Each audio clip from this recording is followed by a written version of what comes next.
Lehenga collection అనమాట. Lavender లో చాలా మంది అడిగారు. సో ఇది lavender special restock.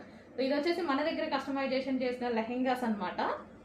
So full work లో ఉంటుంది అండ్ మనం గేరా కూడా ఎక్కువగా తీసుకుంటాం లెహెంగాకి. రెగ్యులర్ నార్మల్ లెహెంగాస్ కన్నా గేరా అనేది ఎక్కువగా తీసుకొని చేస్తాం.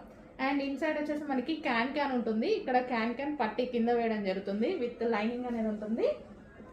సో ఫుల్ ఫ్లేర్ లో ఉన్నటువంటి లెహెంగా లావెండర్. అండ్ దీనికి వచ్చేసి బ్లౌజ్ పార్ట్. బ్లౌజ్ వచ్చేసి మనం ప్రిన్సెస్ కట్ లో తీసుకున్నాము. సో ఈ విధంగా ప్రిన్సెస్ కట్ అండ్ హ్యాండ్స్ వచ్చేసి ఎల్బో హ్యాండ్స్. అండ్ దీనికి వచ్చేసి మనకి దుపట్టా. సో ఇది వచ్చేసి మనకి దుపట్టా, కట్ వర్క్ దుపట్టా అనేది వస్తుంది. So full demanded stock, but stock అయితే చాలా తక్కువగా ఉంది. ఫాస్ట్ గా ఆర్డర్ చేయాలి. లావెండర్ చాలా మంది అడిగారు. రీస్టాక్ ఇంకొంచెం టైం పడుతుంది. ప్రజెంట్ అయితే 50 పీసెస్ అవైలబుల్ గా ఉన్నాయి. కావాలి అన్న వాళ్ళు మాత్రం ఈ రోజే బుక్ చేసుకోవాలి. అండ్ కంప్లీట్ సెట్ అనేది ఉంటుంది.